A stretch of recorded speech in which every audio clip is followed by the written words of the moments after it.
à ce générique. Bonjour à toutes, bonjour à tous. Bonjour Mélanie. Bonjour Jim. Nous allons parler, nous allons parler cinéma aujourd'hui pour les films qui seront proposés aux spectateurs du Ciné Toile de Ré de Pornic pour cette semaine du 14 au 20 janvier. 2 sorties nationales. Un événement la semaine prochaine, des films en reprojection, il y a plein de choses encore. Tout à fait, encore une belle semaine de cinéma. Donc les 2 sorties nationales qu'on a cette semaine, c'est d'abord l'affaire Boïarski de Jean-Paul Salomé, qu'on avait vu récemment, il a réalisé plusieurs films. Récemment, on a vu de lui La Syndicaliste il y a 2-3 ans avec Isabelle Huppert, et également La Daronne il y a 6 ans, on est en 2026, il faut que je m'y fasse, également avec Isabelle Huppert. Cette fois-ci, on retrouve un casting assez fourni avec Reda Kateb, Sarah Giraudot, Pierre Lotin, Bastien Bouillon, entre autres. Et on retrouve donc Reda Kateb dans le rôle de Jan Boïarski, qui est un jeune ingénieur polonais, qui est arrivé en France pendant la Seconde Guerre mondiale et qui est un inventeur de plein de choses, qui a fait ses preuves entre guillemets en faisant des faux papiers pendant la Seconde Guerre mondiale. Et sauf qu'à la fin de la guerre, comme il n'avait pas de papier lui-même, pas de papier officiel, il ne pouvait pas vraiment trouver de travail. Il a fait sa vie en France, et du coup, il va finir par rencontrer quelqu'un qui va lui proposer de prendre une voie, on va dire, parallèle en faisant des faux billets. Donc c'est un drame, c'est un peu un thriller aussi. C'est l'histoire d'une traque autour de ce personnage qui va cacher sa vraie activité à sa famille. Le personnage de Bastien Bouillon qui campe un commissaire qui va tout mettre en œuvre pour essayer de le piéger, en fait. C'est un bon policier de début d'année. C'est inspiré d'une histoire vraie. Et donc je vous laisse découvrir comment ça se termine. La bande annonce est très alléchante. Ça donne très envie, effectivement. Je trouve qu'elle est très bien faite parce qu'elle laisse le suspense, sur le plan à la fois familial, personnel, et puis le plan policier. Donc effectivement, ça donne très envie. L'affaire Boïarski. C'est ça. Ensuite, la deuxième sortie nationale, c'est Fursi né libre, qui est également inspiré d'une histoire vraie. C'est le deuxième long métrage d'Abdal Malik, qu'on a beaucoup connu au début pour être un slammer. Il avait réalisé un premier long métrage dont j'ai pas noté le titre et j'ai oublié, mais c'était l'adaptation de son propre livre. Et cette fois-ci, il adapte le livre de Mohamed Aïssaoui, L'affaire de l'esclave Fursi, qui avait eu le prix Renaudot de l'essai en 2020. Et ça se passe sur l'île de la Réunion en 1817.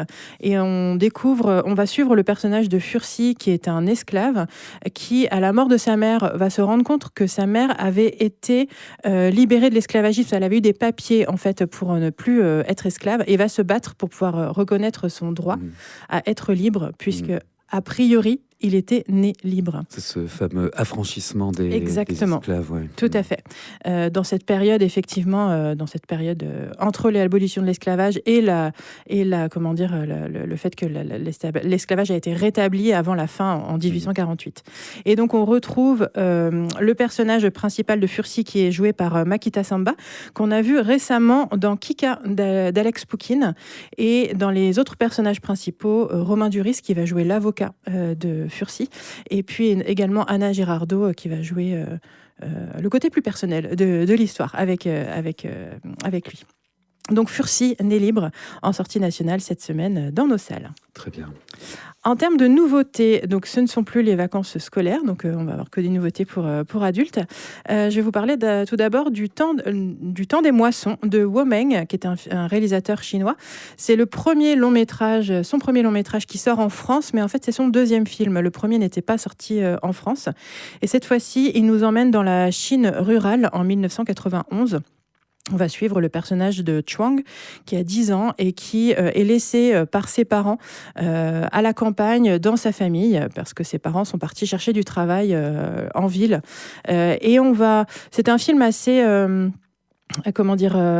assez contemplatif. Il va à travers les yeux de cet enfant, on va suivre le fil des saisons, on va suivre la vie des gens, des paysans à la campagne au début des années 90 en Chine. Dans ce milieu rural très particulier aussi. Exactement. Ouais. Et qui va mettre en avant l'autosuffisance finalement de ces familles-là, de cette vie-là. et qui nous connecte aussi avec les cycles naturels, avec les saisons. Voilà, c'est vraiment c'est un film très voilà, dans lequel on se laisse porter. Laissons-nous porter. Voilà, par le temps des moissons. L'autre nouveauté de la semaine, c'est Dites-lui que je l'aime, qui est le deuxième long métrage de Romane Bohringer, dont vous vous rappelez peut-être de son premier film qui était L'amour flou en 2018, qui mettait en scène d'une manière fictionnée sa séparation avec le père de ses filles. Voilà, ils ont mis en place ce qu'ils ont appelé un sépartement, donc 2 appartements collés l'un à l'autre, reliés par la chambre des enfants. Donc, c'est quelque chose qu'ils ont vraiment fait dans la vie, et donc ils avaient fait une fiction à partir de ça. Et cette fois-ci, c'est à nouveau un film de fiction et de réalité, entre guillemets. C'est adapté du livre éponyme de Clémentine Autain, qui a écrit un livre sur la mort de sa mère. Sa mère est morte subitement quand elle avait 12 ans. Et Romane Bohringer a eu envie d'adapter ce livre. Elle-même a été abandonnée par sa mère très très jeune, à l'âge de 9 mois. Et ensuite, elle l'a vu un petit peu, mais sa mère est décédée quand elle avait 14 ans.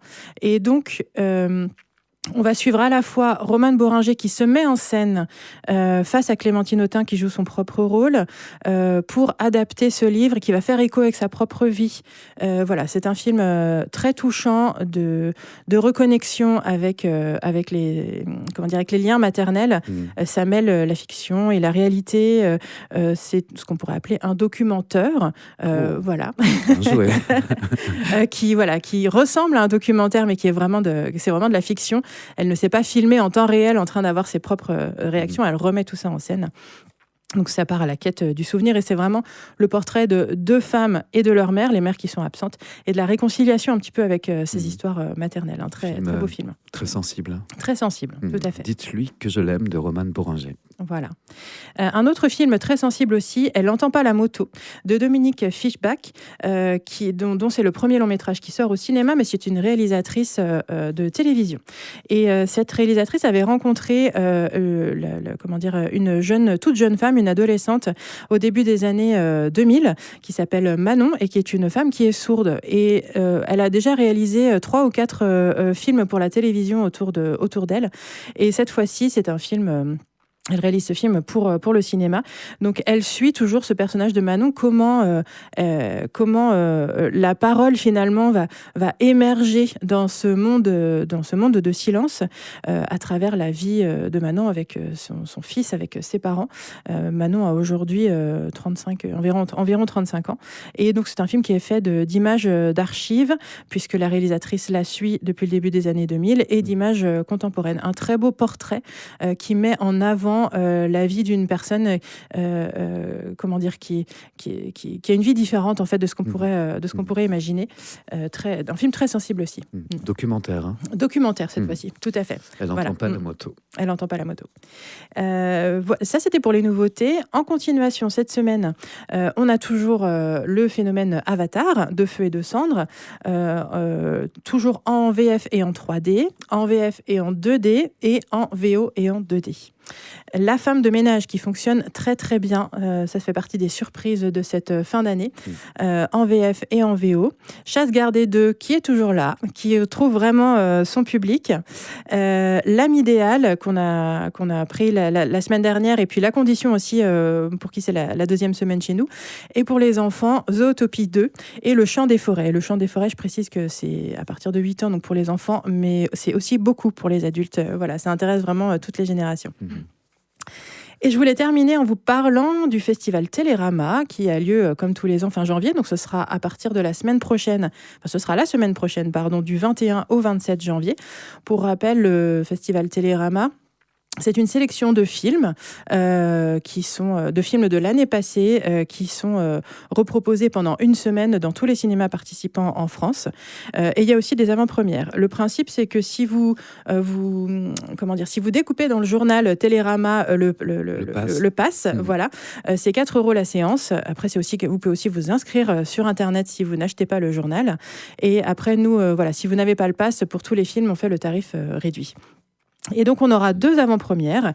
Ce sont 2 avant-premières avec une retransmission en direct depuis une salle à Paris avec les équipes de films. On fait ça depuis 2-3 ans. C'est toujours très intéressant d'entendre les équipes de films partager leurs ressentis, leur expérience.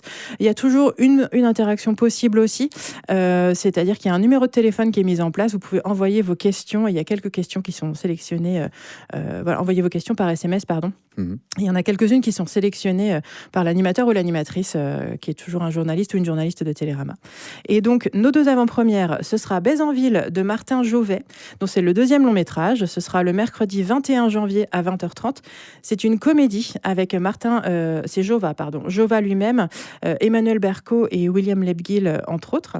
Et la 2e avant-première, ce sera Le Gâteau du président d'Hassan Hadi, qui est un réalisateur irakien. Ça se passe en Irak. Et ce sera le mardi 27 janvier à 20h. Et sinon, le reste des films, ce sera... donc, on aura 7 reprises donc, de l'année dernière. On a choisi de repasser Nino, Mémoire d'un escargot, The Brutalist, Nouvelle Vague, Sirat, Une bataille après l'autre et Valeurs sentimentales. Donc, tous les horaires seront à découvrir sur notre programme la semaine prochaine. Du 21 au 27 janvier, au prix redoutable, abordable de 4 €, je crois. 4 € exactement si vous avez le pass Télérama. Sinon, c'est tarif réduit, 6,70 €. Merci beaucoup, Mélanie. On se retrouve la semaine prochaine. En attendant, on va au cinéma. Merci encore. Merci.